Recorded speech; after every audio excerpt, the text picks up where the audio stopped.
Buenos días. El Tribunal Estatal Electoral de Guanajuato les da la más cordial bienvenida a este evento denominado Diversitec, candidaturas LGBTIQPA+. Agradecemos la presencia de las magistraturas integrantes del Pleno. Maestra Yari Zapata López, presidenta del Tribunal y titular de la segunda ponencia.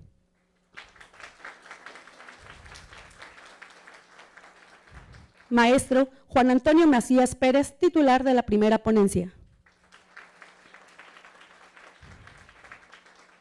Maestro Pablo Roberto Sharpe Calzada, titular de la tercera ponencia. Asimismo, recibimos de la manera más cordial a las personas panelistas que nos acompañan. El maestro Emer Antonio Hernández Ávila. La licenciada Nayeli Tello Mendoza, activista. La licenciada Ángela Ramos Juárez, ex candidata a regidora por el municipio de Salamanca. Y como moderador de este conversatorio, al licenciado y compañero de este tribunal, Jacobo Castillo Arriaga.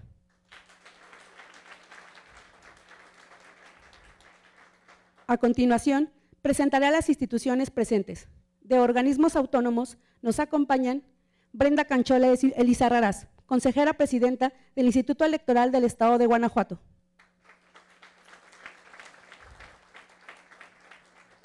La consejera electoral Nora Marisela García Huitrón. El consejero Eduardo Joaquín del Arco Borja.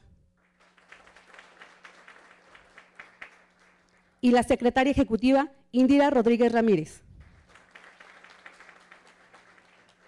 Por su parte, Juan Manuel Martínez Durán, de la Procuraduría de los Derechos Humanos del Estado de Guanajuato.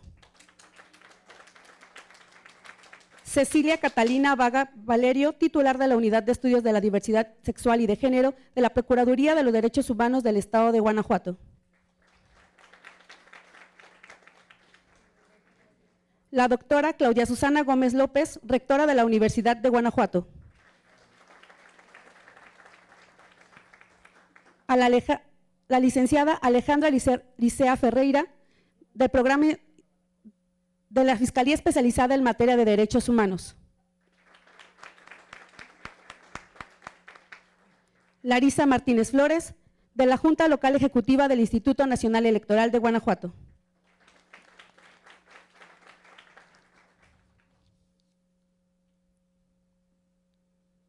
Y a la consejera electoral María Concepción Esther Aboite Samano.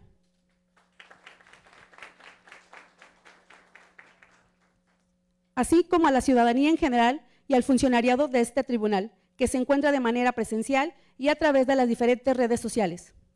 Para iniciar este evento, la magistrada presidenta de este tribunal nos dará un mensaje de bienvenida.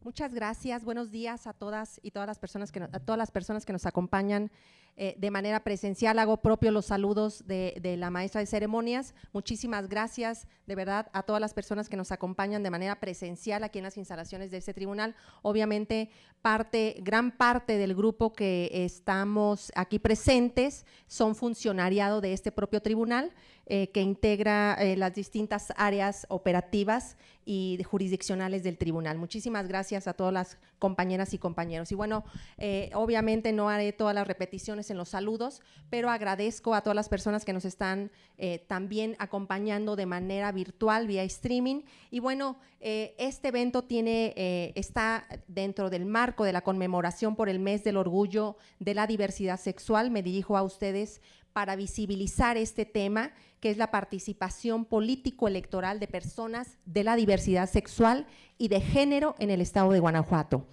Voy a citar en mi participación el estudio sobre la situación sociodemográfica, distribución geográfica y las condiciones y características de la participación político-electoral de personas con discapacidad afromexicanas y de la diversidad sexual en el estado de Guanajuato, que fue realizado en cumplimiento al Acuerdo 61 de 2022, y que fue presentado el 31 de julio de 2023, realizado por el Instituto Electoral del Estado de Guanajuato.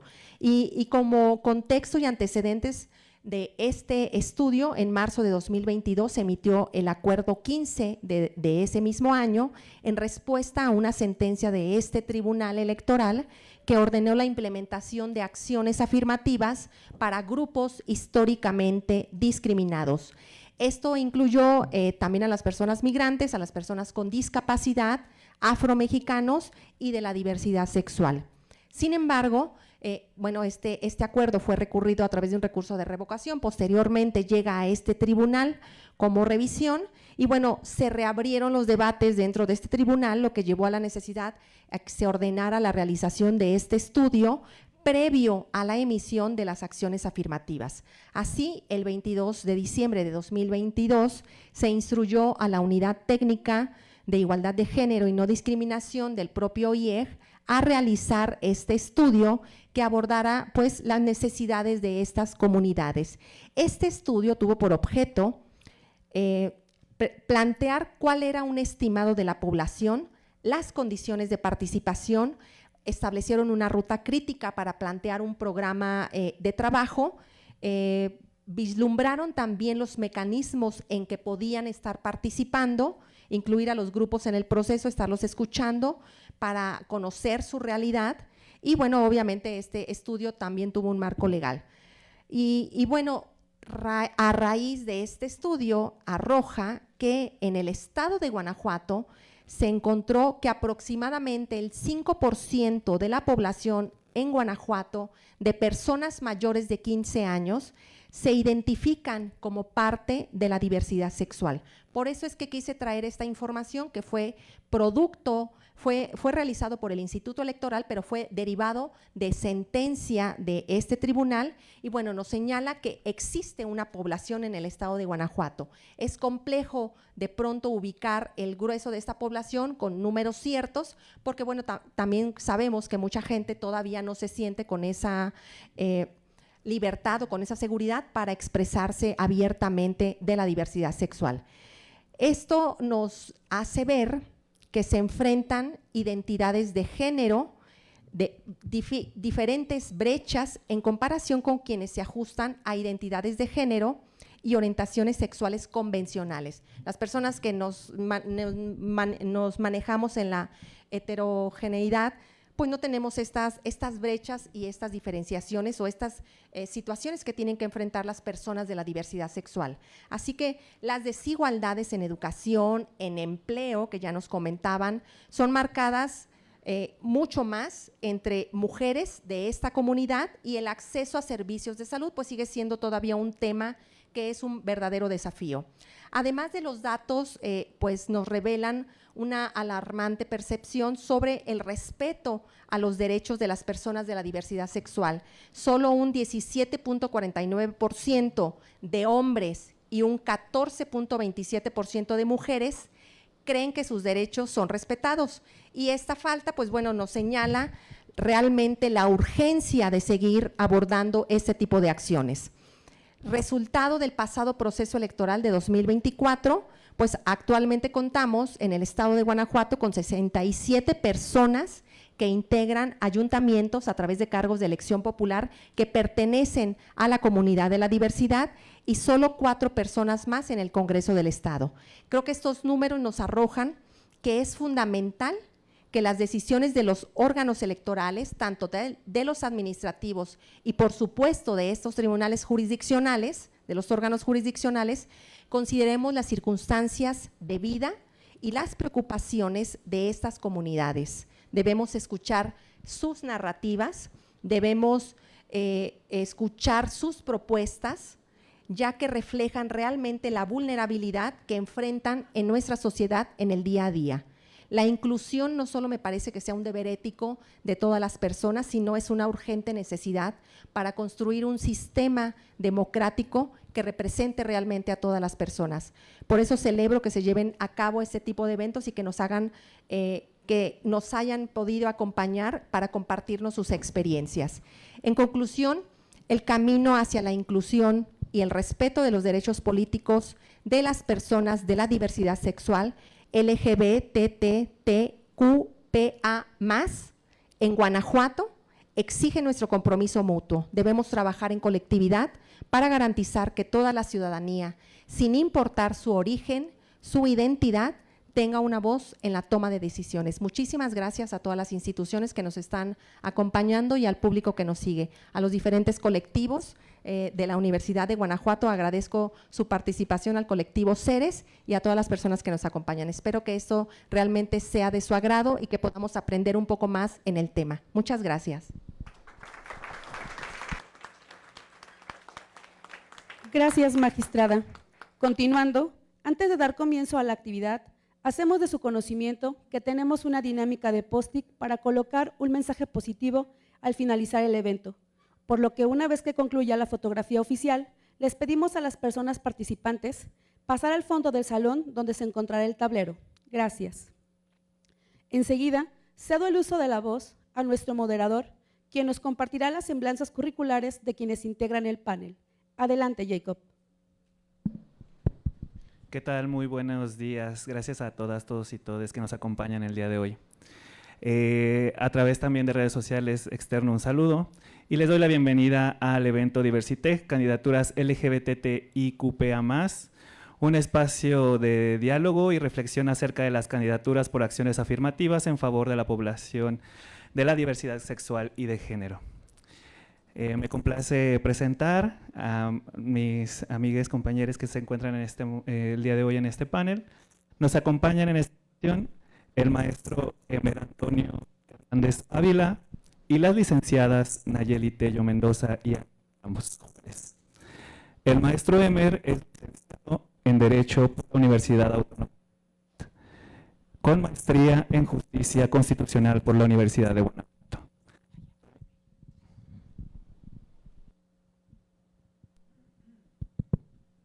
Bueno, sí, muy bien, muchas gracias, una disculpa. Repito nuevamente, nos acompañan en esta ocasión como panelistas el maestro Emer Antonio Hernández Ávila y las licenciadas Nayeli Tello Mendoza y Ángela Ramos Juárez. El maestro Emer es licenciado en Derecho por la Universidad Autónoma de Nayarit, con maestría en Justicia Constitucional por la Universidad de Guanajuato. Actualmente es candidato a doctor en Derecho por la Universidad Nacional Autónoma de México. Nayeli Tello Mendoza es licenciada en Filosofía por la Universidad de Guanajuato, defensora y promotora de los derechos de las mujeres lesbianas y bisexuales en el Estado, fundadora de la red Acompañantes León, actualmente asesora legislativa en el Senado de la República. Ángela Ramos Juárez es licenciada en Derecho por la Universidad Libertad, dedicada al impulso y reconocimiento de los derechos de las personas trans en el municipio de Salamanca y en el estado de Guanajuato. Fue candidata a regidora de dicho municipio en el pasado proceso electoral ordinario 2023-2025. Sean bienvenidos. También comentamos que pueden realizar sus preguntas a las personas ponentes escaneando el código QR tras los asientos o en las tarjetas que se han entregado durante el evento. Al finalizar, seleccionaremos por cuestiones de tiempo un par de preguntas para que contesten nuestros panelistas. Asimismo, nos pueden preguntar a través de nuestras redes sociales. Sin más preámbulo, damos inicio al evento en donde cada participante nos comentará desde su experiencia y perspectiva la relevancia de la participación de las personas LGBTIQPA+ en la vida política de nuestro Estado. Para comenzar, cedo la palabra al maestro Emer y le pregunto, maestro, ¿cuál es la trascendencia y la importancia de la aplicación de las acciones afirmativas para las personas de la población de la diversidad sexual y de género y sus derechos político-electorales? Adelante, maestro. Gracias. Los temas que están en la agenda del movimiento, muchos de los cuales han estado ahí durante mucho tiempo, no desaparecerán ni se resolverán de repente. Andy Bucciaroni. Agradezco la oportunidad, la invitación para estar aquí en este evento con todas ustedes, con todos ustedes.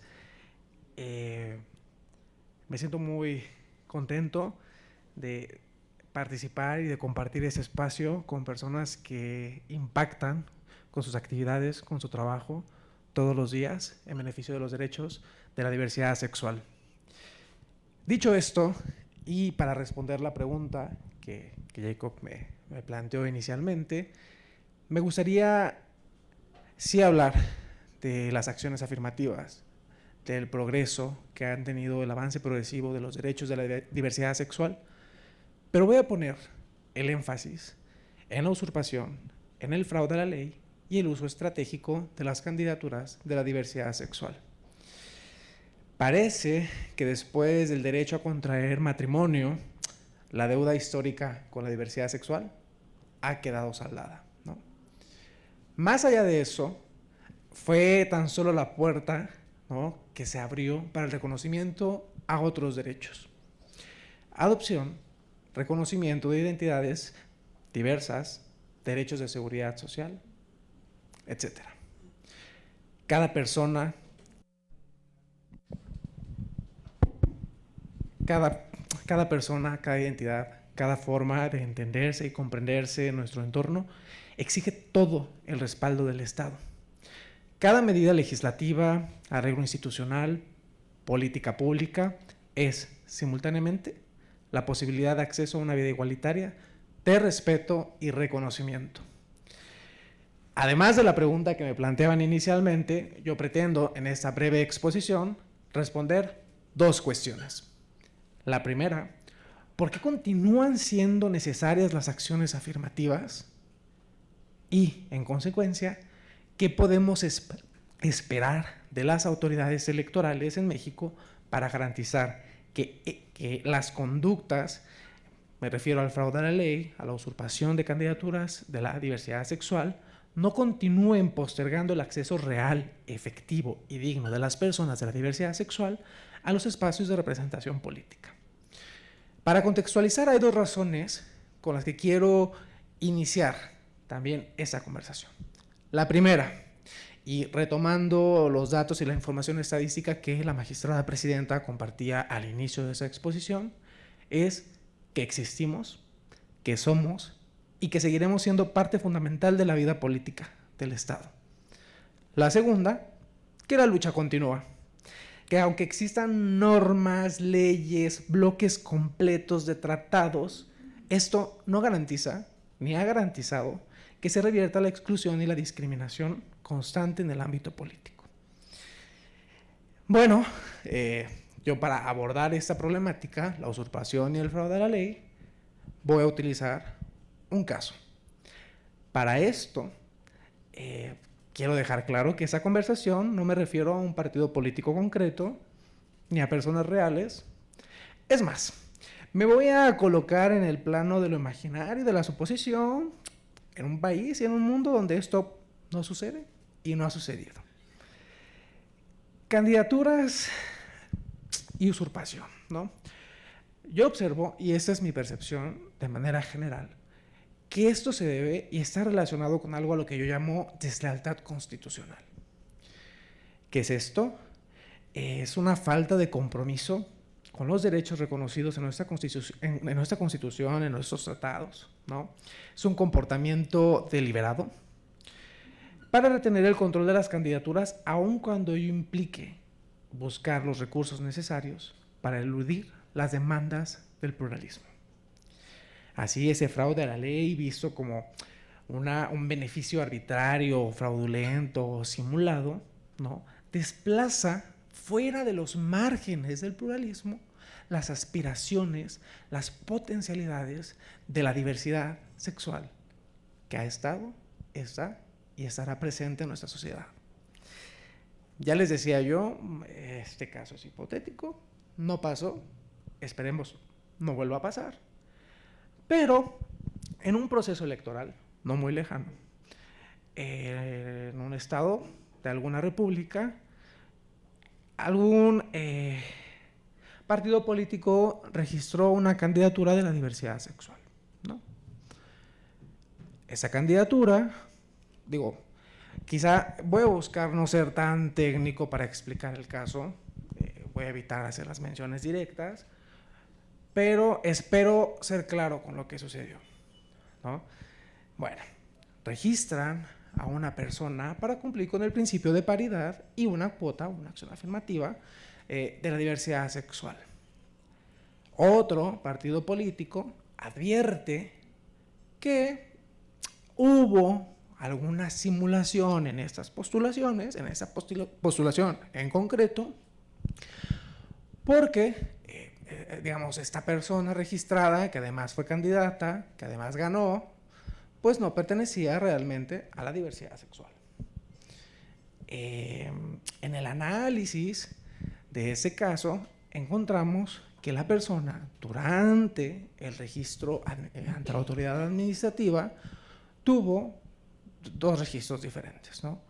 Uno como hombre cisgénero, y después de varios requerimientos de la autoridad administrativa electoral, uno con una autoadscripción de género y como del género femenino y de la diversidad sexual.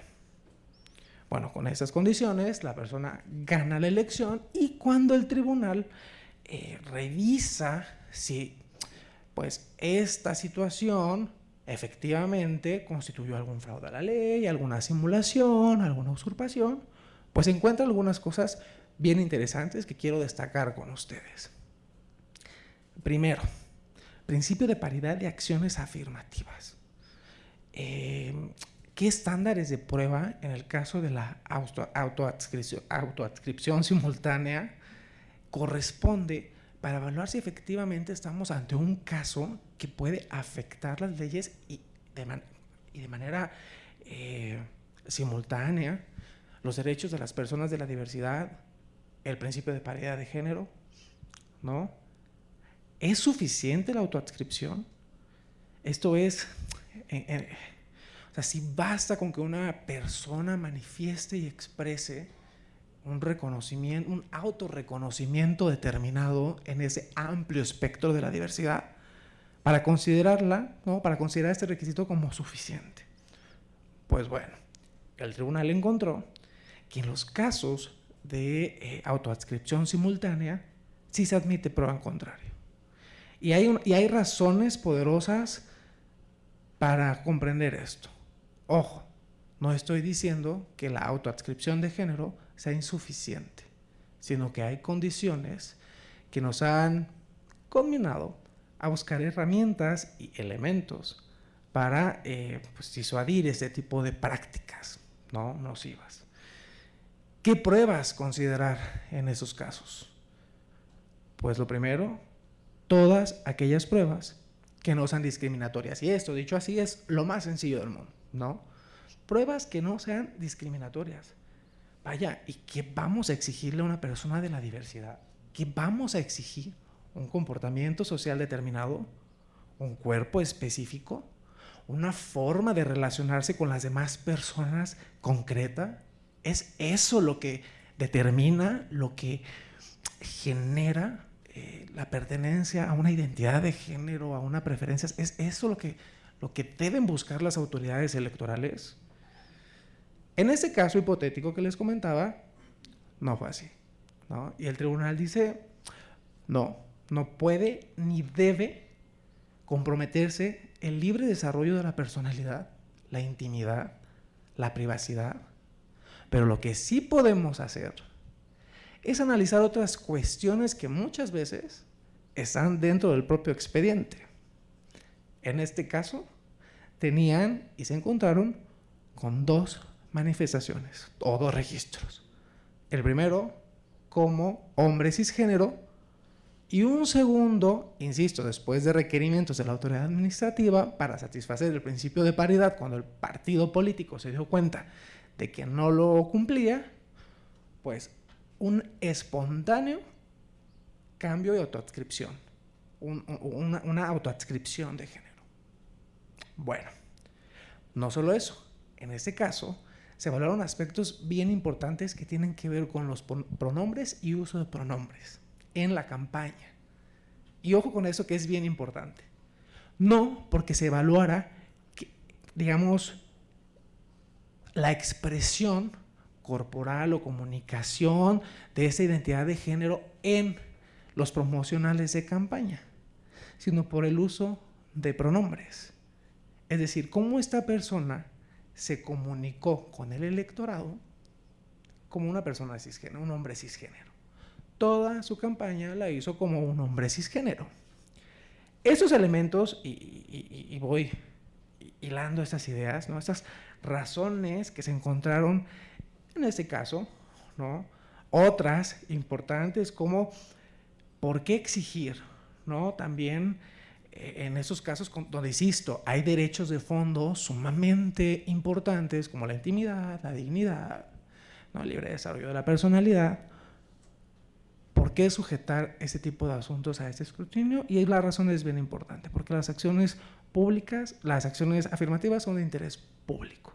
Y claro que interesa saber quiénes son las personas que ocupan esas acciones afirmativas, ¿no? No porque nos interese, insisto y pongo énfasis en esto, cómo se visten, cómo se expresan, cómo se relacionan, quiénes son, sino porque las razones que constituyen esas acciones, esos remedios temporales, nos invitan, y sobre todo, ¿no? Que son para eliminar esta discriminación estructural, histórica, implica que las personas también sepan quién ocupan esas acciones afirmativas, quiénes son esas personas.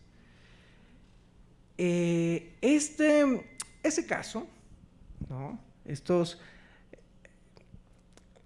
situación, y quiero decirlo, no son errores aislados, no son, también no es exclusivo de un partido político, no es nuevo tampoco, no solo respecto a la diversidad sexual, encontramos este tipo de prácticas en contra de personas con discapacidad, las mujeres, ¿no? Desde el inicio de la implementación de acciones afirmativas a finales del siglo pasado, ya se enfrentaron en varias ocasiones a esta situación, a este comportamiento de deslealtad de actores políticos.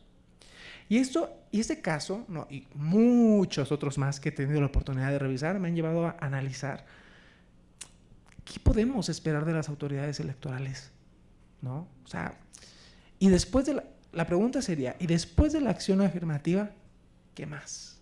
¿No? Creo, y voy a dar algunas ideas que he tenido la oportunidad de ir trabajando, que además de esas sentencias muy importantes, tanto de los tribunales locales como del Tribunal Electoral del Poder Judicial de la Federación, que claro, han buscado revertir este efecto tendencioso, ¿no? del fraude a la ley, ¿no? Con una perspectiva simbólica y material que creo que abona bastante a garantizar la igualdad material. Pero creo que se puede hacer mucho más y podemos buscar otras alternativas. La reparación, por ejemplo, a través de medidas firmes de no repetición que determinen el grado de responsabilidad de los partidos políticos, una individualización de la responsabilidad. No basta con multas, me queda claro. Creo que al final el ámbito económico o las sanciones de esa naturaleza son las más fáciles de cumplir.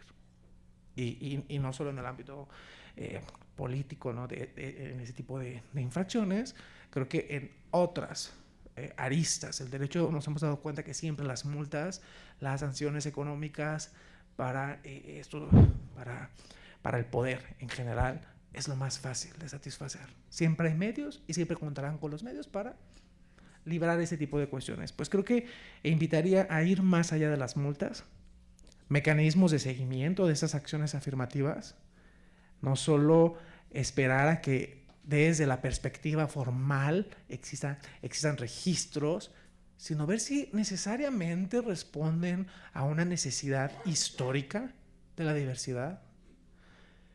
Criterios de verificación interna para los partidos políticos en los registros. Y lo más importante, y la razón que nos tiene aquí, abrir espacios de comunicación directa con la diversidad, escuchar las demandas, no ser espectadores externos de una problemática que, insisto, ha estado, está, y esperemos que no continúe estando.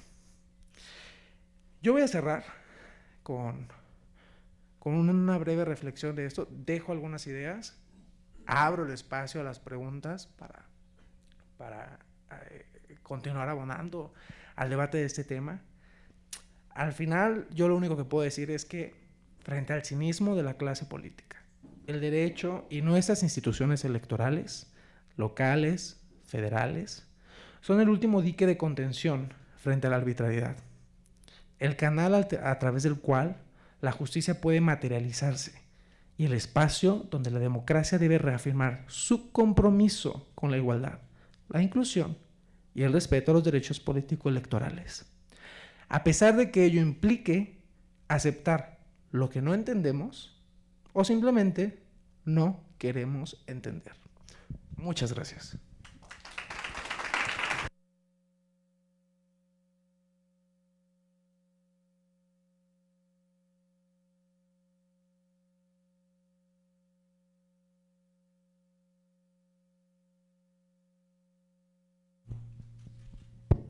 Muchas gracias, maestro Emer. Ahora le damos la voz a la licenciada Nayeli Tello, abriremos la conversación con una pregunta. Licenciada Nayeli, ¿qué acciones puede tomar la sociedad civil organizada y la ciudadanía para exigir el respeto de sus derechos político-electorales y en este caso concreto de la población de la diversidad sexual y de género? Adelante, licenciada. Muchas gracias, Jacob. Muy buenos días a todas las personas que nos acompañan el día de hoy. Primero que nada, quiero agradecer al Tribunal Estatal Electoral de Guanajuato por la invitación. Me siento muy honrada de compartir este panel con el maestro Emer, con la licenciada Ángela y bueno, sobre todo me siento muy honrada de poder estar aquí representando a la sociedad civil, ya que veo que hay personas, compañeras, compañeros de organizaciones sociales que han estado aquí. Está acá Silverio, está acá veo a Sael, está por supuesto Ernesto Barajas. Entonces, poder ocupar un lugar en este panel dando voz a la sociedad civil en materia de derechos de las personas LGBTIQ+, habiendo tantas personas con experiencia en el estado de Guanajuato, me representa un profundo honor, así que muchísimas gracias. Saludo con mucho gusto también a las autoridades que hoy nos acompañan. Y bueno, yo quiero aprovechar algo que el maestro Emer dijo a propósito de que, claro, justo muchas personas conceptualizan el derecho al matrimonio igualitario, que en la Ciudad de México se ha dado desde hace más de 15 años, ¿no? para las personas LGBTIQ+, que es un derecho que abrió la puerta a otros derechos y que hay personas que piensan que la deuda está saldada con este tema. Bueno, pues en Guanajuato todavía no pasa. Iniciando un poco a decir que no tenemos aún la legislación armonizada y que en nuestro Código Civil todavía no se permite el matrimonio como un derecho para todas las personas sin distinción de género, y que tiene ahí, los invitaría a leer algunas de las cláusulas que son bastante impropias incluso para las mujeres heterosexuales, que están puestas todavía en los artículos del Código Civil que regulan el matrimonio. Incluso para personas heterosexuales resulta profundamente discriminatorio para las mujeres la legislación vigente que todavía tenemos hoy, 2025, en Guanajuato. Pero también sería injusto decir que no hemos avanzado en los últimos a lo mejor 15 años. Yo tengo más o menos ese rango de edad haciendo activismo por las poblaciones LGBTIQ+ de nuestro estado. Y también sería injusto para nosotras, las personas activistas, decir que no hemos podido avanzar, porque justamente con la pregunta que nos propone Jacob, de qué podemos hacer las colectividades y las personas activistas para el avance, no solamente me quedaría yo con el avance de los derechos político-electorales de las personas de la diversidad sexogenérica, sino otros derechos que no hemos logrado conseguir y homologar en relación a nuestros pares de otras entidades federativas de la República Mexicana, ¿no? Y bueno, me gustaría empezar a contarles pues que ha sido los últimos a lo mejor 3 o 5 años, gracias a la sociedad civil organizada, pues el avance más importante que hemos tenido en materia de derechos LGBT para Guanajuato. Por ahí del 2021-22, no me dejarás mentir, Ernesto, que se hizo el amparo mediante el cual se consiguió el presupuesto para personas LGBTIQ+ guanajuatense, que además fuimos, Guanajuato, el primer estado en el país que tuvo un presupuesto, una partida presupuestal específica para personas de la diversidad, y que se hizo gracias al activismo de la sociedad civil y al litigio estratégico de personas abogadas de sociedad civil, quienes llevaron este amparo y lo consiguieron. Y el reto en ese entonces no fue solamente el litigio que llevara a ganar el amparo, sino lo que constituyó, el profundo reto que constituyó consensar con el Congreso del Estado una medida que efectivamente recogiera las necesidades de la población LGBTI más para ocupar ese recurso público, porque lo que quería el Congreso del Estado hacer con ese dinero era hacer una campaña general de medios que le iban a pagar a su propia área de comunicación con el dinero del presupuesto para que se hablara de no discriminación hacia todas las personas. Entonces, por ahí nos aventamos algunas mesas de trabajo con el entonces presidente de la mesa directiva del Congreso para explicarles que lo que necesitábamos para que ellos pudieran ocupar ese recurso de manera asertiva, pues primero necesitaban un norte y un mapa de cuáles eran las necesidades de las poblaciones LGBTIQ+, y lo que se determinó después de varios tiempo de diálogo, pues fue que se ocupara ese dinero en crear un diagnóstico para las poblaciones LGBTI. Todavía no está terminado, por cierto, pero en ese entonces se formó un congreso, un consejo más o menos directivo, a modo, para que ustedes lo puedan imaginar, en el que Silverio fue parte también conmigo y donde un poco ahí con el Planeg, y el ejecutivo y por supuesto las personas consultoras que se contrataron, pues fuimos dando el avance hacia esto, ¿no? Y hoy Guanajuato está muy avanzado en el tema de un diagnóstico para las personas LGBTIQ+, y también estamos avanzados en el tema de una clínica que va a ser similar a la clínica que está en la Ciudad de México, la Clínica Condesa, de donde se va a atender en el segundo año de presupuesto. Eso fue el acuerdo al que se llegó, que se dedicara un poco también producto de ese diagnóstico en donde identificamos que el acceso a la salud es una brecha de desigualdad importante y que se tiene que atender de manera prioritaria para las poblaciones sexodiversas, pues que hubiese una clínica en el que se pudieran atender a todas las personas de la diversidad sexual y de género y nuestras diferentes necesidades, ¿no? Ese ha sido un poco el camino. También un amparo obligó al Congreso del Estado a legislar en materia del reconocimiento de la identidad de género, por ejemplo. Ese apenas en diciembre de 2024 fue la resolución favorable para que todas las personas trans pudieran acceder a su derecho a la identidad sin necesidad de que mediara un amparo en el camino. Y un poquito antes fuimos también el primer estado en tener una ley específica para las personas de la diversidad sexual y de género, que hoy opera en nuestra entidad y que mandata además a los 46 ayuntamientos a tener una unidad de atención específica a las personas de la diversidad sexual y género, una unidad municipal, y que bueno, las municipalidades están ahí un poco empezando a cumplir con estos mandatos. Todavía no todos los 46 municipios tienen la suya, hay algunos que lo tienen, pero todavía no han avanzado en programa de trabajo o en reglamento, pero se va haciendo.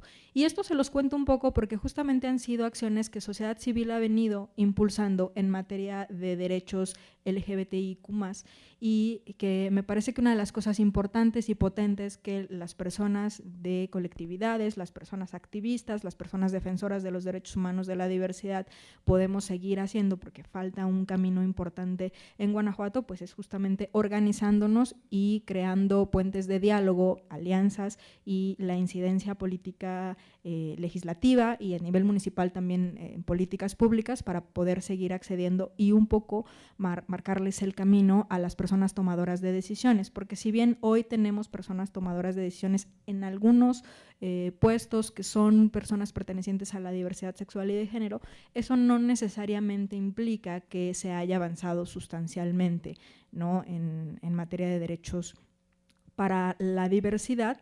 Y bueno, lo que necesitamos seguir haciendo pues es continuar con estos diálogos y un poco hacer llegar las necesidades. Yo siempre digo que pues somos justamente las personas de sociedad civil quienes mayoritariamente durante muchos años hemos atendido a las poblaciones, porque ha habido además muchos años de abandono, muchos años de omisiones en los distintos niveles de gobierno para la atención a las poblaciones LGBT, pues hemos sido las personas de la diversidad sexual que nos hemos organizado en colectividades, quienes hemos atendido nuestras necesidades más urgentes, quienes hemos acercado el derecho a la identidad para las personas trans cuando todavía no estaba legislado, quienes hemos acercado el derecho al reconocimiento al matrimonio igualitario cuando todavía se necesitaban amparos en Guanajuato, y otras muchas los que hemos acompañado a familiares víctimas de crímenes de odio que siguen sin estar tipificados en nuestro estado y que nos hemos estado ahí con todas las personas que han sido torturadas por las mal llamadas terapias de conversión que hoy el Congreso se sigue negando a prohibir en el estado, a pesar de que el Senado de la República y la Cámara de Diputados han hablado de manera muy clara respecto a que los esfuerzos para corregir la orientación sexual y la identidad de género son equiparables a la tortura y deberían estar prohibidos en todo el país. Todavía es uno de los retos que Guanajuato tiene, ¿no? La legislación para la armonización del matrimonio igualitario, la prohibición de los ecocid, la tipificación de los crímenes de odio, la tipificación, por supuesto, también del delito de transfeminicidio, que vamos ya también atrasadas respecto de ello.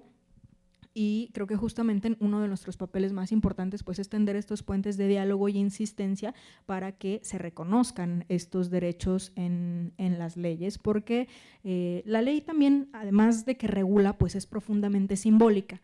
Y teníamos la oportunidad, antes de iniciar este espacio de diálogo, practicábamos unas compañeras ponentes, la maestra Yari, sobre pues la homofobia que todavía permea en gran parte de la sociedad guanajuatense, que viene siendo pues producto de la desinformación, producto de los prejuicios, producto de los estereotipos respecto a cómo debemos ser o comportarnos las personas, y que justamente me parece que las legislaciones también juegan un papel simbólico en la reducción de los estigmas hacia las personas de los grupos históricamente vulnerados, ¿no? Como en este caso la reducción del estigma hacia las personas LGBTIQ+, que me parece que en la medida de que vayamos avanzando con la legislación y nuestra legislación pueda reconocer los diferentes derechos a los que deberíamos tener un acceso pleno, pues el tema de la homofobia social irá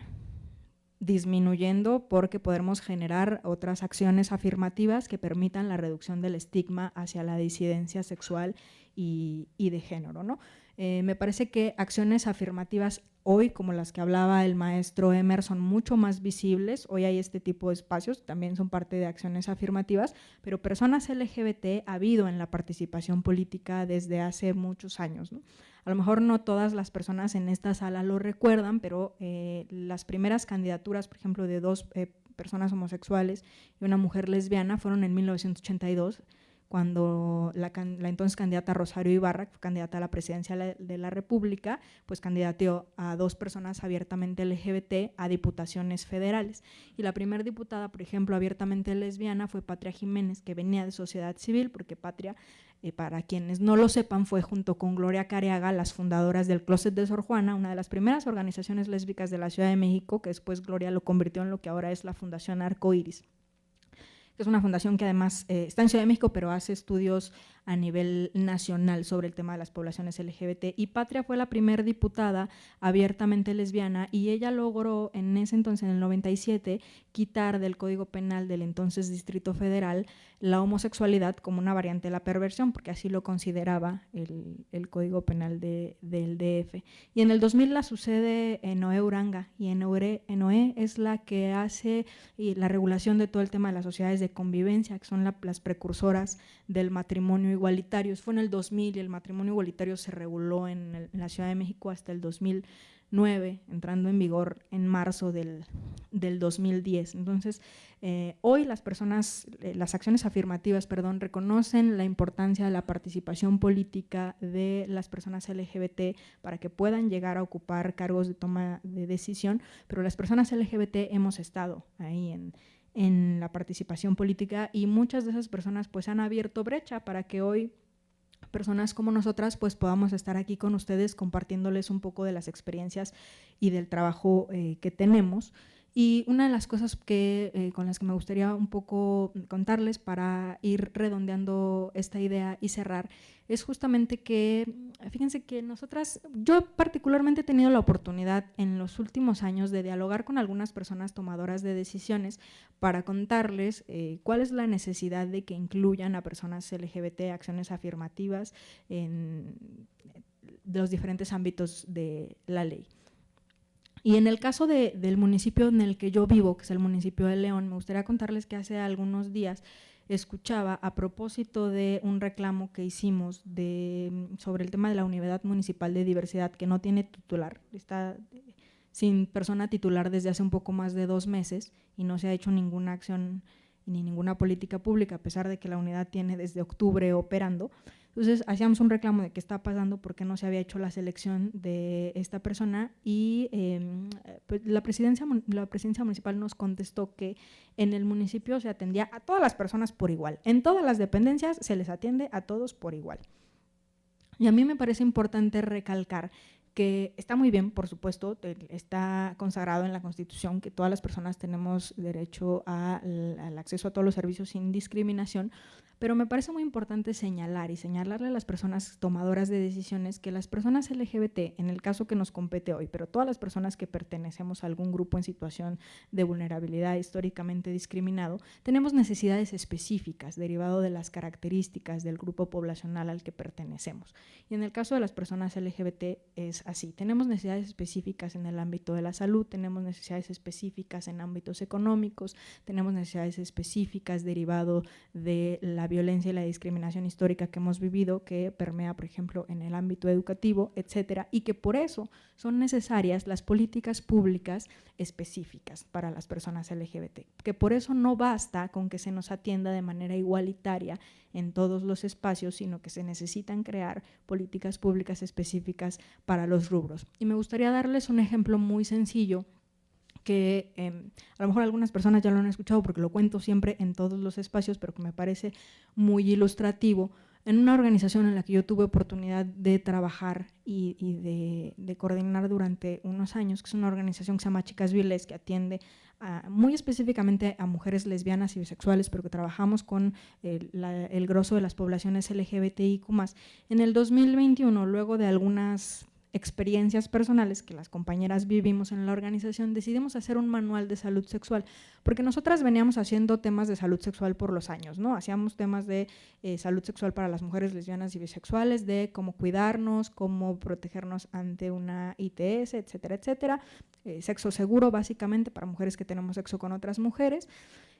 Y después de eso decidimos hacer un manual, pero para el sector salud, ¿no? Es decir, un manual a manera de guía de práctica clínica, como la que tienen las personas médicas, que además fue hecho por una médica, pero un manual para que el personal de salud pudiera saber cómo atender sin discriminación y de manera integral a mujeres lesbianas y bisexuales.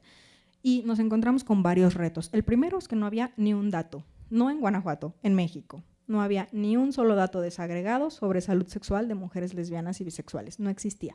Encontramos datos en Argentina, en el Reino Unido, en Estados Unidos, en otros países, pero en México no había nada. Entonces, primero empezamos a construir datos con Guanajuato. Hicimos un montón de entrevistas y encuestas y bueno, pues una guía metodológica importante para conseguir las muestras representativas de los datos que queríamos y a partir de ahí generar el manual. Y una de las cosas que encontramos en otros estudios, además que pudimos haber leído, tesis de licenciatura sí había, encontramos algunas en la UNAM y en otras universidades que hablaban de salud sexual para mujeres lesbianas y bisexuales. Entonces, con un poco esos datos construimos, digamos, el esqueleto del manual y este es el punto central de lo que les quiero contar de las políticas públicas específicas. Encontramos, por ejemplo, que en cáncer cérvico-uterino, si bien es cierto que las mujeres heterosexuales contraen en mayor medida el virus del papiloma humano, que es el precursor muchas veces del cáncer cérvico-uterino, y bueno, lo desarrollan. Sí son más las mujeres heterosexuales enfermas de cáncer cérvico-uterino, pero las lesbianas morimos más. Las lesbianas que llegan a contraer virus del papiloma humano y después deriva en un cáncer cérvico-uterino mueren mucho más que las mujeres heterosexuales, por una razón muy simple. Se les discrimina en los consultorios médicos. A la hora que llegan y dicen que son mujeres con una orientación sexual no normativa, las médicas y los médicos les dicen, usted no necesita una citología exfoliativa. Es el nombre, ¿no? El Papa Nicolau es el señor. El nombre del estudio es citología exfoliativa y entonces muchas salen de los consultorios sin acceder a este derecho a la salud. Entonces eso implica que no se detecta a tiempo una lesión precursora del cáncer y cuando ya llegan a los consultorios médicos con otros síntomas, pues llegan con cánceres muy avanzados que no son curables, ¿no? Entonces eso fue uno de los datos que el manual encontró, que las mujeres heterosexuales sí se enferman más de cáncer cervicouterino, pero las lesbianas mueren más. Ahí hay una política pública importante que se tiene que hacer en materia de reconocimiento diferenciado por orientación sexual para garantizar el derecho a la salud y el derecho a la vida en primera instancia. Y así les puedo contar varias que encontró ese manual. Y también les puedo contar con mucho gusto que ese manual fue perfectamente aceptado y querido en muchos lugares, lo llevamos en muchos lugares de la República Mexicana y lo llevamos a otros países. El manual se fue a otros países, ganamos el premio Generosas en el 2023 por la creación de ese manual. Fuimos la primera organización en América Latina y el Caribe que recibió ese premio y lo quisieron mucho en todos los lugares, menos en Guanajuato. En Guanajuato, la única institución que lo quiso y que organizó presentaciones del manual fue la Universidad de Guanajuato. No hubo ninguna otra institución, ni pública ni privada, que le abriera las puertas a un manual, que además es guanajuatense, porque nosotras les decíamos, muchas personas de muchas organizaciones del norte global, por ejemplo, cuando recibimos el Generosas, muchas personas, me acuerdo que había personas de Finlandia, de los Países Bajos, del Reino Unido, de Alemania, que me decían, yo me quiero llevar el manual, ¿lo puedo adaptar? Sí. Nosotros les decíamos, esto es para que lo adaptes porque este manual es guanajuatense, tiene datos de Guanajuato nada más, ¿no? Necesitas hacer un muestreo específico de tu contexto geográfico, pero lo puedes adaptar. O sea, tú con tus datos adaptas el esqueleto y lo puedes hacer. Y el manual fue un producto muy querido por muchos espacios y hoy ha circulado en otras organizaciones y en otros pues, países, ¿no? Desafortunadamente en Guanajuato poco, pero justamente esto es un ejemplo que yo siempre doy de la importancia de la adaptación de la política pública específica y diferenciada por orientación sexual e identidad de género. Y así seguramente mis compañeras, compañeros con otras orientaciones sexuales y otras identidades sexogenéricas podrían hablarles de sus necesidades personales y cómo necesitamos políticas públicas que las atiendan. Entonces, justamente con esto cerraría la importancia de cerrar las brechas y la importancia de que la sociedad civil organizada podamos seguir participando, porque de nosotras, de nosotres, es de donde viene el conocimiento de las necesidades poblacionales, porque yo he tenido la oportunidad de estudiar algunas cuestiones y de formarme académica y profesionalmente en distintos espacios, pero en lo que más experiencia tengo es en ser una mujer lesbiana. Muchísimas gracias.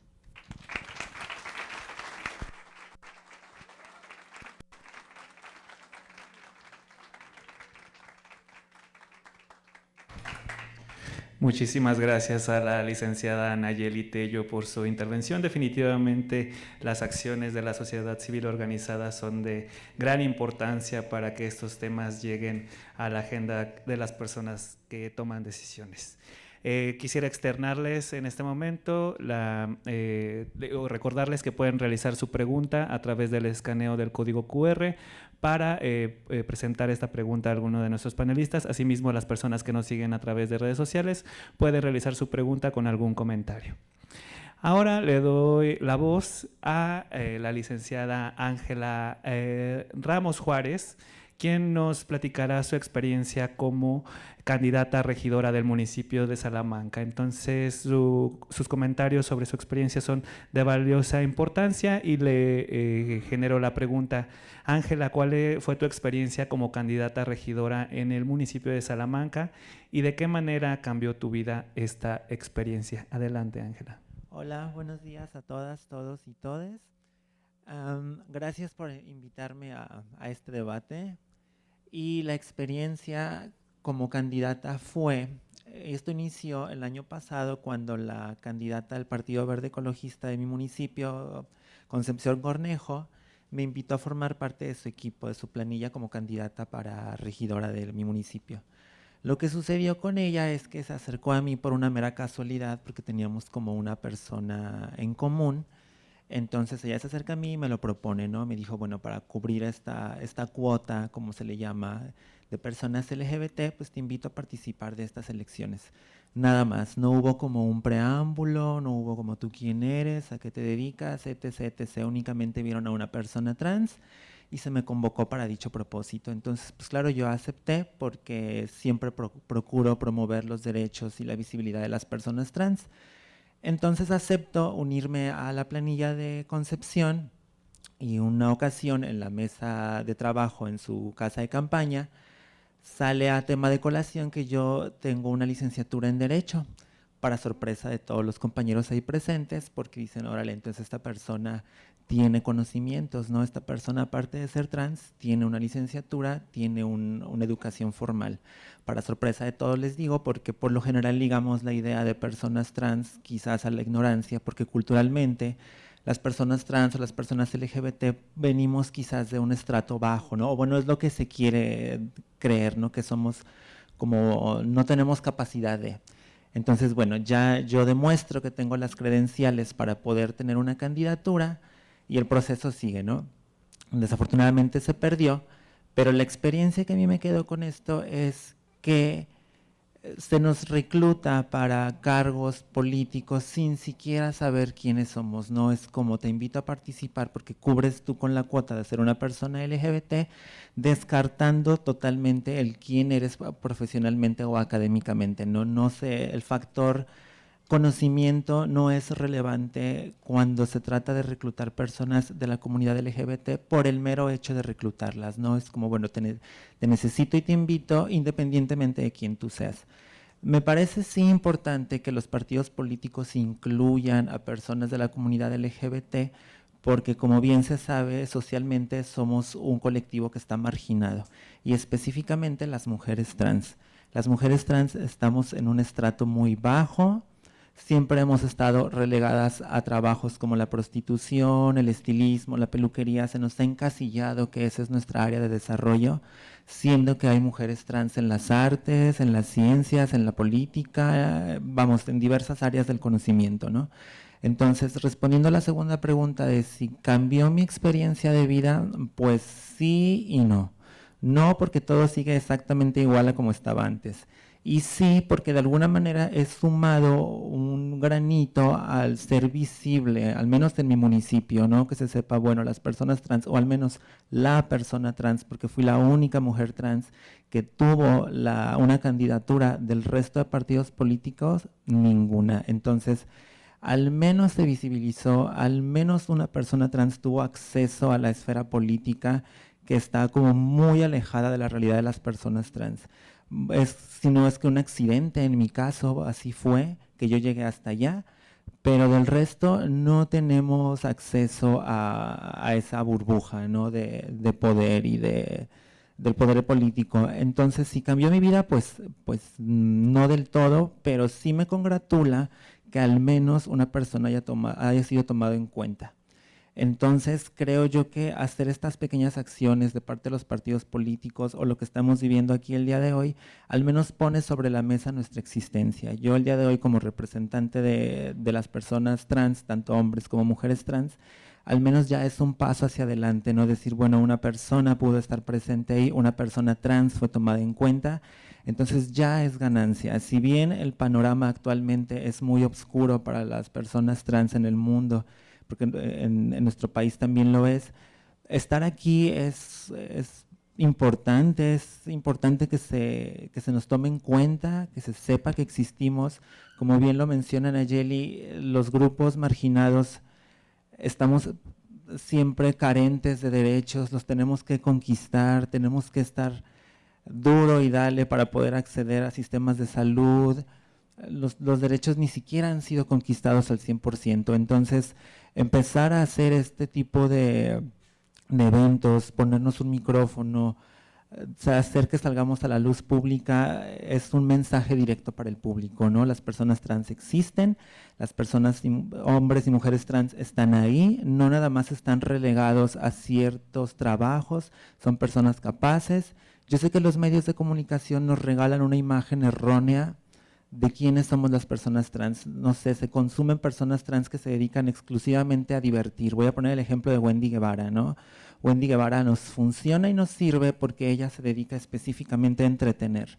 Nada más. No es como que existan 40 mujeres trans en los medios de comunicación que nos estén proporcionando algo más. De que existen, probablemente sí, pero de que sean visibles, no. Entonces, estos espacios traen precisamente a colación esto, ¿no? Hay más allá del espectro que se nos ha mostrado. que somos diversión o para las masas únicamente un chiste, la verdad es que no. Hay mujeres trans capaces y pues nada, yo espero que estar el día de hoy aquí sirva como un ejemplo claro de que sí es posible, de que sí contamos en la sociedad. La cuota es muy difícil a cubrir, la discriminación es constante, los espacios públicos son difíciles de conquistar, tan solo salir a las calles ya es complejo. Entonces creo que si todo mundo como sociedad lo entendiese, si tuviéramos un poco de apertura al respecto, si entendiéramos que hay más allá de lo que está previamente establecido, si aceptáramos a las demás personas tal y cual son, entonces habría un cambio para todas las personas, y personas como yo tendríamos una vivencia y experiencia de vida más tranquila. Y pues ya es todo por mi parte.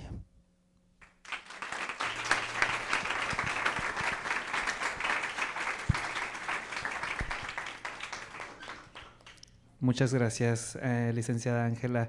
Gracias por el comentario. Sí, las personas de la comunidad LGBTIQ+, existimos y resistimos, y la apertura de espacios para ser visibles es muy importante. A continuación, les vuelvo a reiterar la invitación para que escaneen el código QR. Ya tenemos un par de preguntas que se han generado a nuestras personas panelistas. La primera pregunta va dirigida para el maestro Emer, a quien se le formula la pregunta desde el tema que abordó, y la cual es: maestro Emer, ¿qué acciones considera que deben implementarse por las autoridades para prevenir e identificar los fraudes por usurpación de cuotas arcoíris? Le cedo el uso de la voz a esta pregunta, maestro, y le comparto el micrófono. Ok. A diferencia de otro tipo de acciones afirmativas, creo que las que están relacionadas con la diversidad sexual y de género son mucho más complejas. Hay una complejidad añadida relacionada con la existencia misma, ¿no? Estas, a diferencia de otras, donde, el requisito es la autoadscripción calificada, y la calificación pues implica digamos, otros medios de prueba, ¿no? que permitan establecer la condición de la persona que pertenece a un grupo históricamente discriminado.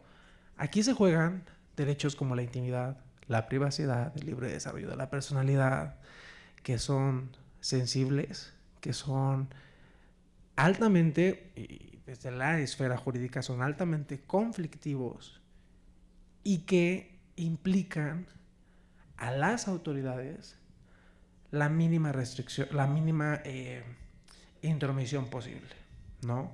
Entonces, bueno, algunos,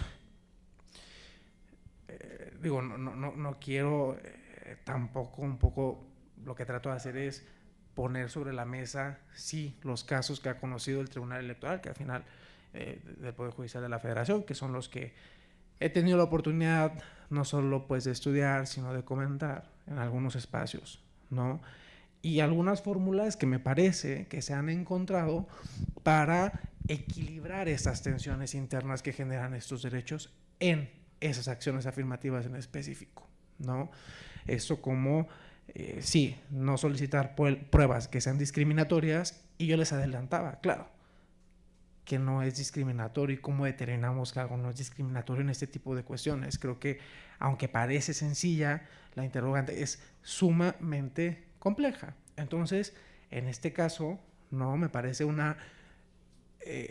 arreglo por parte del Tribunal Electoral sumamente acertado ver qué otras cuestiones, por ejemplo, en el caso hipotético que ponía, existen en el expediente, que no sean invasivas, que no trastoquen aspectos sumamente sensibles de las personas, y que finalmente pues permitan también hacer y afrontar esta situación. Insisto, no es exclusiva de un partido político, no es una conducta ni son acciones novedosas, han pasado antes, siguen pasando. Lo importante en esto es plantearnos si vamos a permitir que sigan ocurriendo, ¿no? Un fragmento de mi exposición que me faltó exponer y es ese planteamiento, ¿no? ¿Por qué seguir hablando de acciones afirmativas? Pues porque en tanto esa situación, ese tipo de cinismo no se revierta, de esas prácticas corrosivas no se detengan, las acciones afirmativas van a ser el remedio que nos permita eliminar esa discriminación estructural, esas violencias, ¿no?, sumamente normalizadas. Y claro, también hay que tener en cuenta otro componente que, al menos para el debate, ¿no?, genera otras tensiones adicionales, y es la crítica recurrente de ciertas voces, ¿no?, a las acciones afirmativas, que si son antidemocráticas, que si son injustas, ¿no?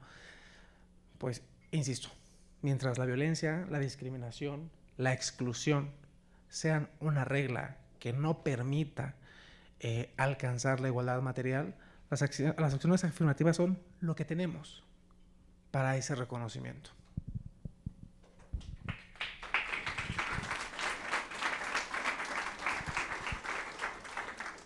Muchas gracias, maestro Emer. A continuación, una pregunta dirigida a la licenciada Nayeli. Dice, basándonos en tu experiencia trabajando con partidos políticos y sociedad civil, ¿consideras que en Guanajuato los partidos tienen apertura a sumar personas LGBT a sus estructuras y candidaturas?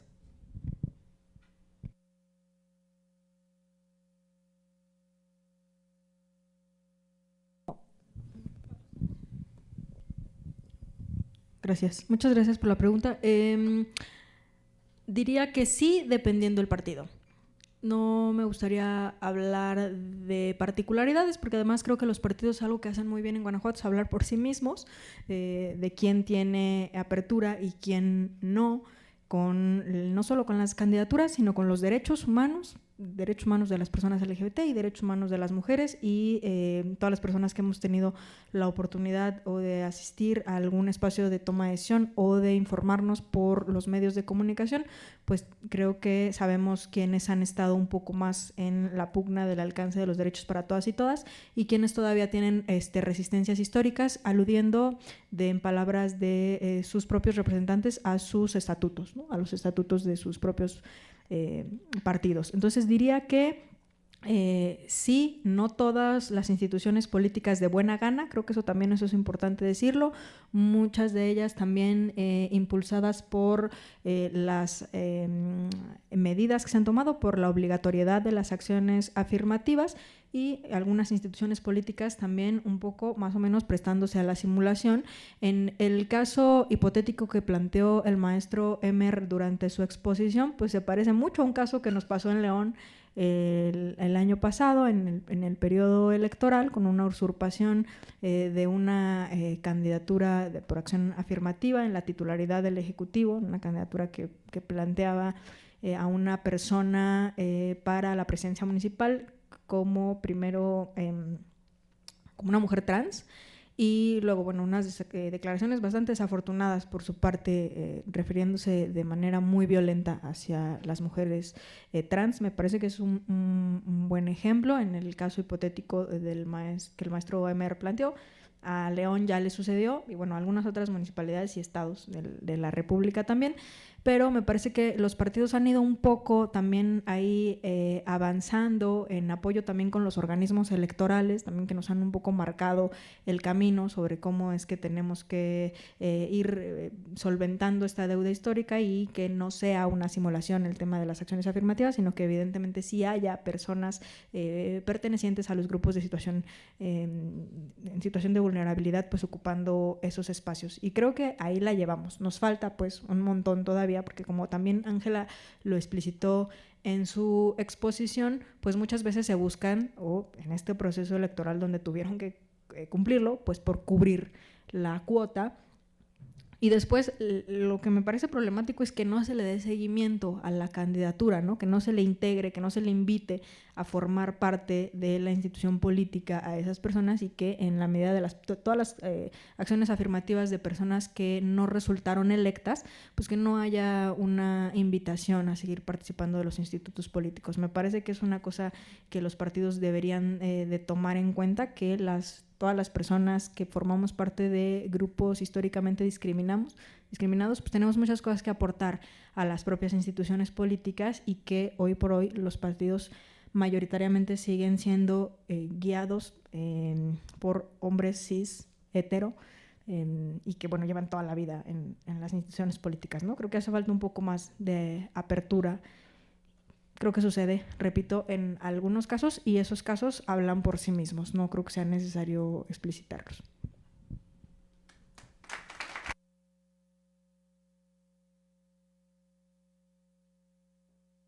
Muchas gracias, licenciada Nayeli. Esta pregunta va dirigida a la licenciada Ángela Ramos Juárez. Preguntan qué podemos hacer las personas aliadas de la comunidad de la diversidad sexual y de género para apoyarles en cuanto a su vida y sus necesidades. Pues creo que justo lo que menciona Nayeli, pueden auxiliar creando los espacios, las instituciones, creando sistemas que puedan apoyar a no nada más las mujeres trans, ¿no? A todo el umbral de la comunidad LGBT. Es la misma comunidad la que debe crear estos espacios seguros, la que debe generar, vertebrar planes para nuestra propia supervivencia, porque creo que pues si bien la sociedad civil apenas como que está poniendo los ojos, echa la mirada para acá, pero dependerá de nosotros como comunidad poder generar y conquistar estos derechos. Creo que si todos, todas y todes dentro de nuestra comunidad empezamos a poner los peldaños para la construcción, eventualmente va a suceder, como bien lo dice Nayeli, que se dedica al activismo y quien rige en estos espacios, pues sí, o solamente si nosotras, nosotros y nosotres tomamos armas, tomamos nuestras propias riendas, pues podemos construir, podemos ir dándole forma a la eventual protección y garantizar nuestros derechos.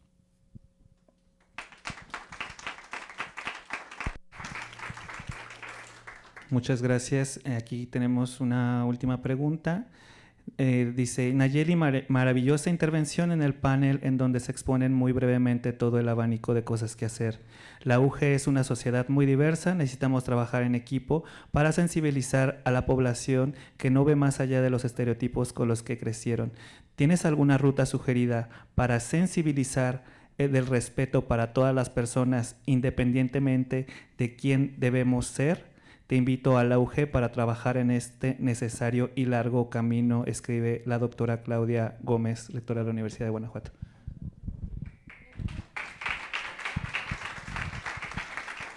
Muchas gracias, doctora, por la invitación, por supuesto, con mucho gusto. Creo que tienen ya un avance muy importante con el tema de Eugénero. Creo que Eugénero es una área importante para la transversalización de las diversas acciones afirmativas que necesitamos en materia de derechos humanos, muy concretamente, por supuesto, para las mujeres, pero también para las personas LGBTI+. Me parece que también las coordinaciones de igualdad y corresponsabilidad social de los distintos campus que tienen son una ruta que puede resultar particularmente estratégica para poder llevar a cabo eso. Y creo que hay organizaciones y personas activistas que con mucho gusto colaborarían con la Universidad de Guanajuato para poder llevar una cultura de no discriminación hacia todas las personas. Entonces, pues muy agradecida por la apertura y a sus órdenes.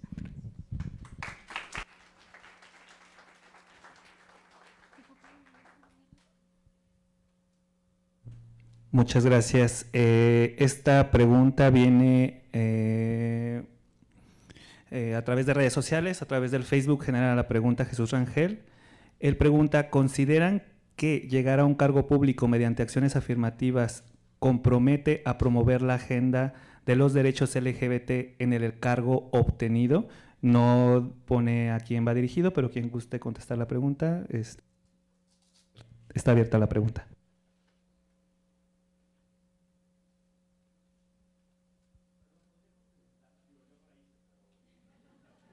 Si le podemos compartir un micrófono al magistrado Pablo Sharpe para que pueda complementar la pregunta. Gracias. A ver, justo yo estaba escuchando sus exposiciones y me parece muy interesante, pero creo que es un cuento de 2 etapas. O sea, ahorita estamos dialogando de cómo generar acciones afirmativas para que la comunidad de la diversidad sexual pueda acceder al poder público. Pero ¿qué pasa una vez que acceden? O sea, es decir, no sé si en su experiencia ustedes puedan responder o les ha tocado vivirlo de cerca o no. Es decir, ok, va, acciones afirmativas, los partidos políticos pues, tuvieron que postularlos. Digo tuvieron porque no necesariamente creo que todos lo hacen por gusto, ¿no? Habrá quienes sí, habrá quienes no. Recuerdo que había mucha controversia, por ejemplo, con el extinto PES, que tenía otro tipo de agenda y le costaba mucho trabajo este tipo de iniciativas. Pero entonces, una vez que la comunidad pasa todo esto, como navegar, salir de las olas, ¿no? Logra salir de las olas, empieza a navegar, llega a los espacios de toma de decisión. ¿Cómo ven ustedes que es realmente el ejercicio? Es decir, una vez que llegan al poder público, ya se acabaron los obstáculos o siguen nadando pues, contra marea y se puede, ¿cómo se llama?, impulsar la agenda como tal y relacionado con la pregunta que hacen en redes sociales es, también hay como necesariamente un compromiso de que toda la agenda de la gestión de las personas que llegan por la diversidad sexual tiene que ir en eso, tienen que ir abarcando en otro, los dejan trabajar, no los dejan porque pues, el derecho político electoral de ser votado implica 2 acepciones, ¿no? El poder competir, pero también poder ejercer el cargo al que llegan y una vez que llegan se les permite ejercer ese cargo. O sea, creo que es como que la segunda parte de la historia es de, ok, va, se logró superar los retos para poder llegar al poder público, pero una vez en el poder público, ¿cuáles son esos nuevos retos que enfrentan? O si ya no hay, ¿no? Sería todo, gracias.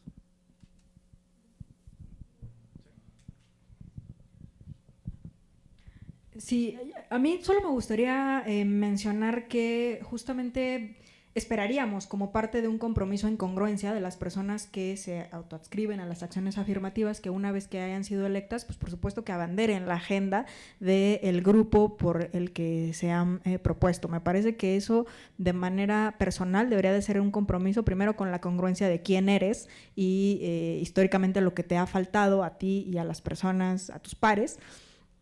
Pero creo que aún así sigue siendo obligatoriedad de todas las personas en cargos de toma de decisión generar avances y garantías para la vida digna de todas las personas sin distinción. Y me parece también que pasa un poquito en el tema de los retos que plantea el magistrado, pues lo que pasa con las mujeres incluso, ¿no?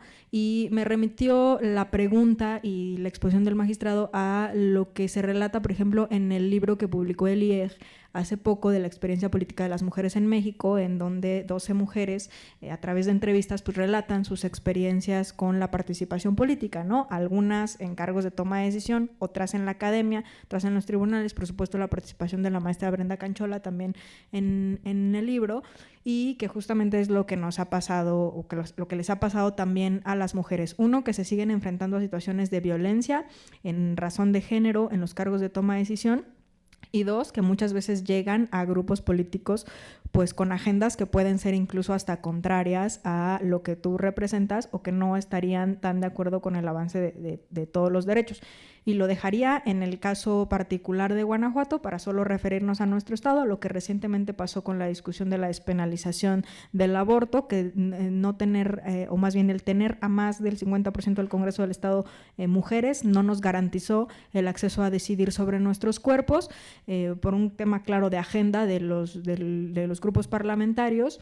Y en segundo lugar, lo que recientemente acaba de pasar con el matrimonio igualitario, ¿no? Que sigue siendo un tema de postergar, y de COSIG, que iban en la misma acción de justicia. COSIG ni siquiera se tocó el tema porque en la orden del día ni siquiera se aprobó, pero que, bueno, hoy la persona, y lo voy a mencionar de manera pública porque nos dio el voto en identidad de género, el diputado Aldo Márquez, que además es electo por acción afirmativa y acaba de participar en un panel del IEG justo en tema de diversidad sexual y las acciones afirmativas, pues que si bien nos da el voto en diciembre por el que se aprueba la ley de identidad de género, pues ahora no hubo ni siquiera una mención en voz alta por los temas de matrimonio igualitario y ECOSIG. Entonces me parece que debería de ser un tema de congruencia de las personas que llegan por acciones afirmativas, abanderar e impulsar las agendas, pero que también eso no quiere decir que solamente las personas que nos autoadscribimos a un grupo poblacional determinado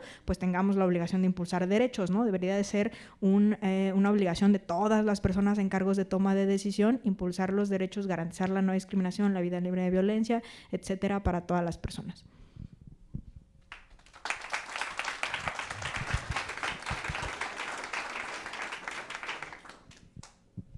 Solo brevemente, brevemente quisiera, a ver, la pregunta del magistrado Pablo creo que es la segunda gran pregunta más importante de esto. Primero es ¿cómo llegamos? Y después, ahora que llegamos, ¿qué? ¿Qué hacemos? ¿Cómo lo hacemos? ¿No? Y aquí yo veo, creo un poco también por la experiencia, ¿no? No sé si es la misma obra, creo que en 2022 a mí me tocó colaborar también con el Instituto Electoral del Estado de Guanajuato, coordinado por la doctora Dulce Alejandra Camacho, en esa obra. Y parte de las entrevistas, bueno, me tocó como todo este estudio empírico a mí trabajarlo, ¿no? Hacer las entrevistas, un poco el diseño metodológico de las preguntas y demás. Y claro, a ver, respecto a la primera pregunta, también hay que hacer notar una cuestión. A ver, las acciones afirmativas o las postulaciones, ¿no? Que después realizan los partidos políticos no son ni actos voluntarios ni de buena fe. Y en muchas ocasiones no se realizan estas postulaciones con la mejor intención, ni porque incluso los programáticos de los partidos políticos tengan, ¿no?, propuestas específicas o una agenda concreta para satisfacer las demandas de, digamos, diversidad sexual, personas con discapacidad, etcétera, etcétera, ¿no? Personas afrodescendientes. No, entonces, en esta, digamos, que todo esto que acabo de decir se enmarca en la primera gran pregunta, luego llegamos a la segunda gran pregunta.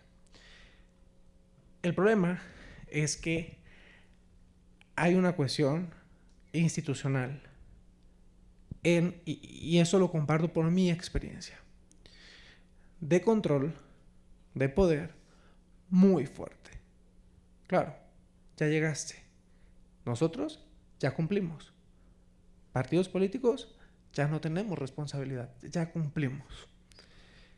Tus causas, pues a la lista de intereses, a la lista de prioridades políticas, hay que decirlos, y más últimamente que las agendas y los debates, tanto en el Congreso, bueno, en Cámara de Diputados, como en el Senado, pues no, bueno,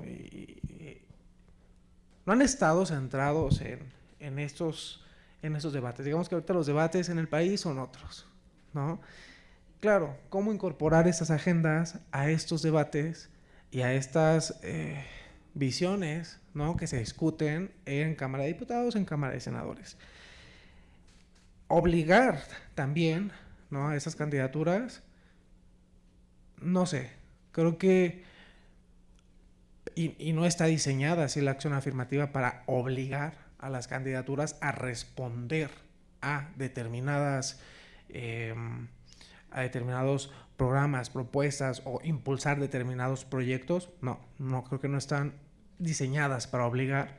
Pero algo que se comentaba muy importante, y es que creo que las no obligan, pero implícitamente sí exigen a la persona que llega por una acción afirmativa a comprometerse. Hay un compromiso implícito en la acción afirmativa con luchas históricas, con discriminación y exclusión permanente, incluso en climas de violencia que son sistemáticos, y pues creo que, si bien, insisto, no obliga, pues sí hay un compromiso implícito en la acción para responder a la propia naturaleza, ¿no?, de la postulación.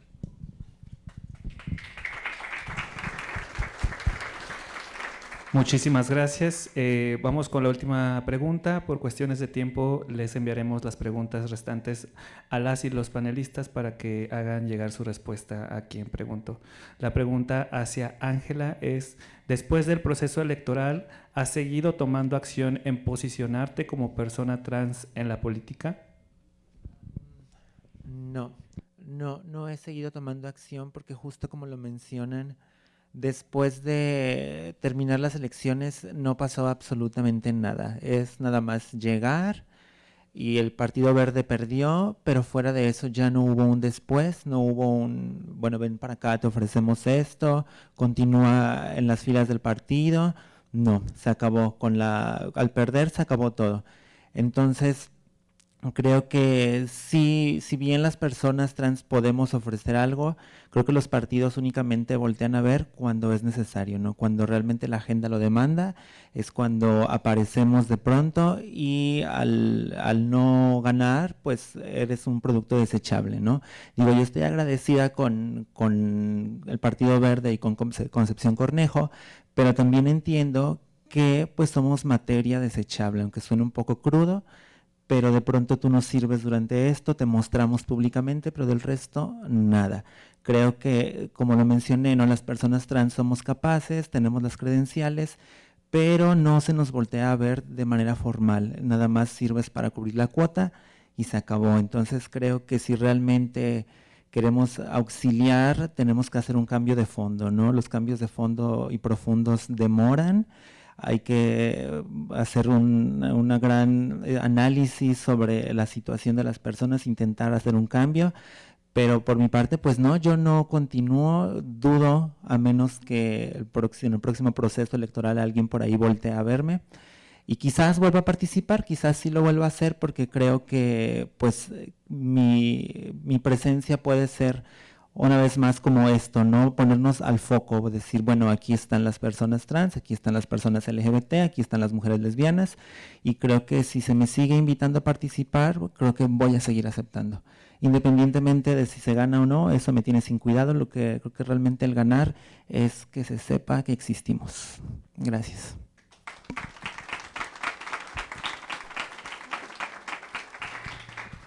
Muchísimas gracias a las y los panelistas. A continuación, cedo el uso de la voz a la maestra de ceremonias. Muchas gracias. A continuación, damos paso a la entrega de reconocimientos, para lo cual solicito atentamente a que las magistraturas pasen al frente.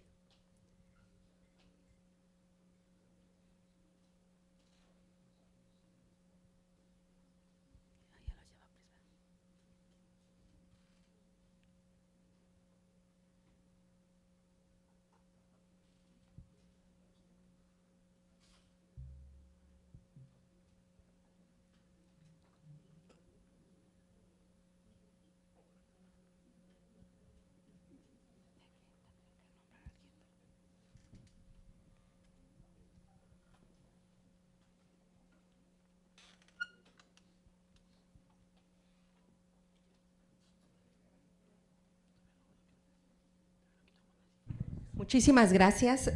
Compañeros, vayan, yo creo que nos movemos un poquito para acá porque la cámara está allá y si no, no nos vamos a ver. Y ustedes tampoco.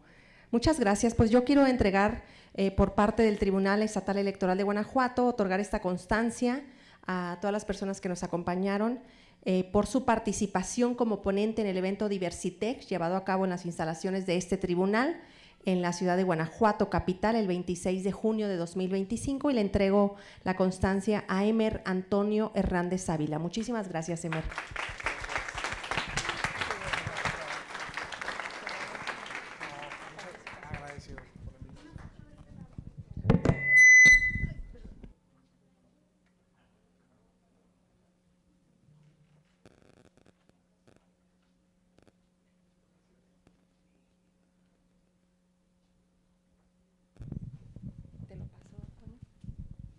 Muchas gracias. El Tribunal Estatal Electoral de Guanajuato entrega esta constancia a Nayeli Tello Mendoza por su participación en el evento. Muchísimas gracias.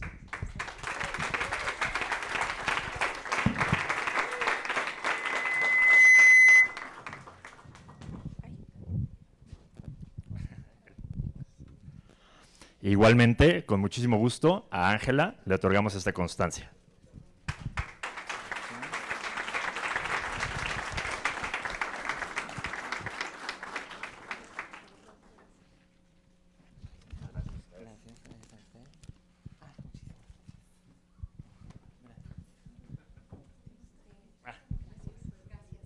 Bueno, por último, también le quiero dar un reconocimiento a nuestro compañero Jacob Castillo Arriaga. Él es el que ha impulsado este tipo de eventos en el tribunal. La primera vez me pidió que, así como las mujeres celebramos el 8 de marzo, pues que también tuviéramos este tipo de eventos para sensibilizar en el mismo tema. Entonces, Jacob es el artífice de muchos de estos eventos que yo he podido desarrollar como presidenta de este tribunal. Entonces, sí quiero hacer un reconocimiento y una mención especial a nuestro compañero. Muchas gracias, Jake.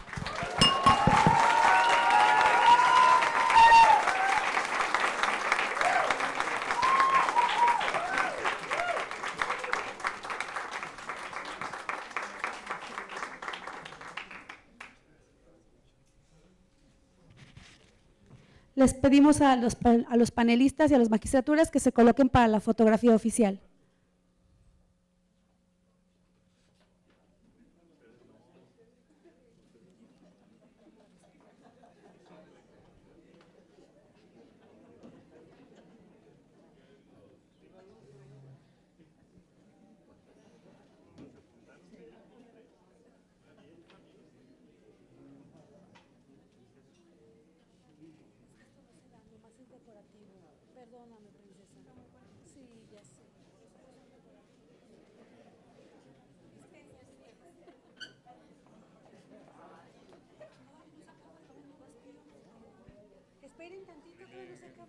Favor de esperarse, por favor, compañeras y compañeros.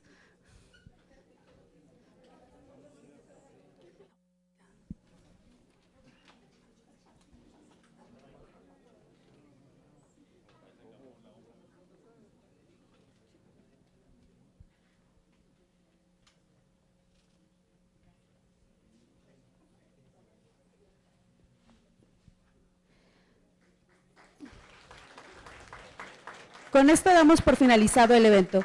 Muchas gracias a todas las personas por su asistencia y seguimiento en plataformas digitales. Les recordamos que pueden pasar al fondo, al panel para